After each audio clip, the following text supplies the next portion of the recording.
So hello' everyone, তুমি যদি এইবাৰ SSLC 2027 দিবা তেনেহ'লে এই ভিডিঅ'টো তোমাৰ বাবে খুব ইম্পৰ্টেণ্ট হ'বলৈ গৈ আছে।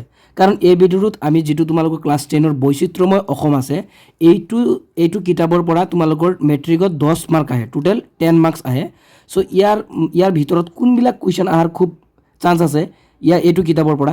চ' এইবিলাক কুৱেশ্যনে এইটো ভিডিঅ'ত আমি ডিছকাছ কৰিম। চ' ইয়াৰ আগতে মই এটা কথা কৈ দিওঁ যে এইটো যিটো তোমালোকৰ বৈচিত্ৰ্যময় অসম আছে ইয়াৰ পৰা মেট্ৰিকত তোমালোকৰ প্ৰিভিয়াছ ইয়াৰ কুৱেশ্যনৰ পৰা আহে।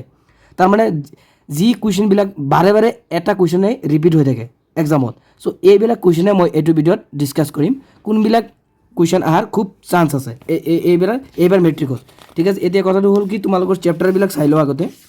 তোমালোকৰ চেপ্টাৰবিলাক আছে কি তিৱাসকল আছে, তিৱাসকল, দেউৰীসকল, নেপালী, গোৰ্খাসকল, বড়োসকল, এইবিলাক গোটেইখিনি তোমালোকৰ চেপ্টাৰ্ছ। চ' এইটো চেপ্টাৰ্ছৰ পৰা এইবিলাক গোটেইখিনি পঢ়িব নালাগে।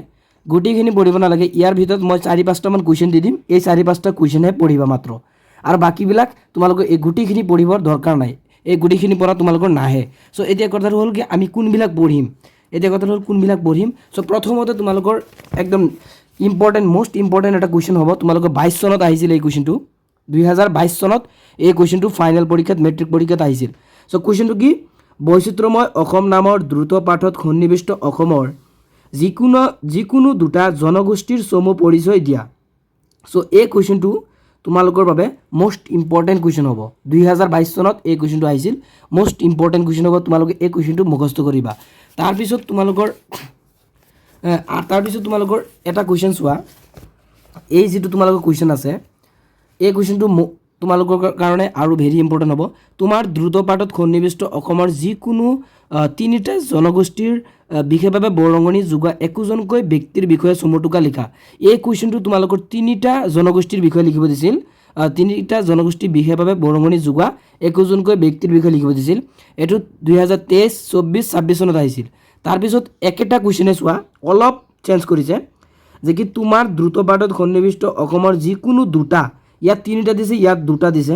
চ' এই কুৱেশ্যনটো 2023, 24, 25ত আহিছিল। তাৰপিছত আকৌ 26তে আহিছে। একদম তোমালোকে একে লেঠাৰিয়ে চাই যোৱা, 23, 24, 25, 26, তাৰমানে ৰিপিট হৈয়ে আছে, এবছৰ পিছে ৰিপিট হৈ আছে। এতিয়া কথাটো হ'ল কি এইবাৰো এই কুৱেশ্যনটো আহিব পাৰে, তোমালোকৰ 100% কমন বুলি ধৰিব পাৰা। কিহৰ কাৰণে, যিহেতু তোমালোকৰ এবছৰো গেপ নাই।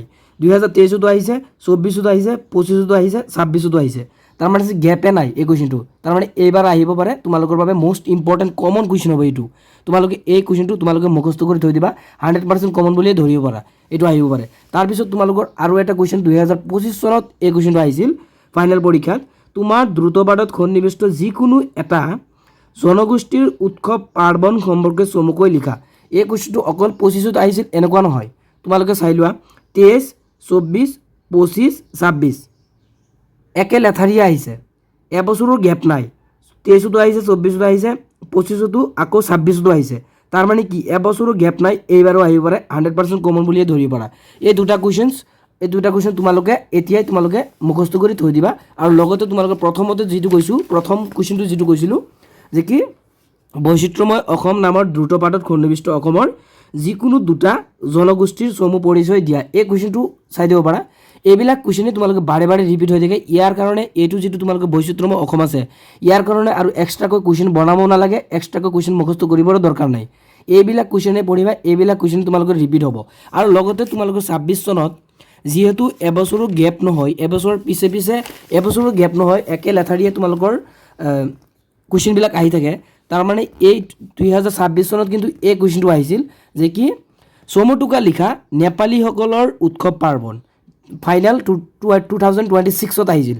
চ' এই কুৱেশ্যনটো তোমালোকে অৱহেলা কৰিব নোৱাৰা, এই কুৱেশ্যনটো চাই থৈ দিবা। কিহৰ কাৰণে কৈছোঁ, যিহেতু গেপ নিদিয়ে, 25ত অহাটো 26ত আহে, আকৌ 22ৰ অহাটো 23ত আহে, 23ৰটো আকৌ 24ত আহে, 24ৰটো আকৌ 25ত আহে, তাৰমানে কি 26ৰটো 27ত আহিব পাৰে, 2026ৰটোতো 2027ত আহিব পাৰে, ইয়াৰ কোনো গেৰেণ্টি নাই। এইকাৰণে তোমালোকে যিবিলাক 2026ত যিবিলাক ফাইনেলত আহিছিল এইবিলাক কুৱেশ্যনো তোমালোকে মানে মুখস্থ কৰি থৈ দিবা, ৰিস্ক ল'ব নালাগে, এই গোটেইখিনি তোমালোকে মুখস্থ কৰি থৈ দিবা। চ' এইটো ভিডিঅ'ত আমি টোটেল কেইটা কুৱেশ্যন ক'লোঁ, 4টা, টোটেল 4টা কুৱেশ্যনে তোমালোকে মষ্ট ইম্পৰ্টেণ্ট বুলি ধৰি তোমালোকে মুখস্থ কৰি থৈ দিবা। এই 4টা কুৱেশ্যনৰ পৰাই তোমালোকৰ 100% কমন পঢ়িব, তোমালোকে টেনশ্যন লোৱাৰ দৰকাৰ নাই। এই 4টা কুৱেশ্যন তোমালোকে মুখস্থ কৰি থৈ 10 নম্বৰ তোমালোকৰ মানে হাতৰ মুঠিত বুলি ধৰিব পাৰা। ইয়াৰ ভিতৰত 10 আহিব, 10ৰ ভিতৰত তোমালোকে 10 পাৰিবা। চ' এই 4টা কুৱেশ্যন মুখস্থ কৰিবা আৰু চেনেললৈ নতুন আহিলে চেনেলটো ছাবস্ক্ৰাইব কৰি দিবা। থেংকছ ফৰ ৱাচিং।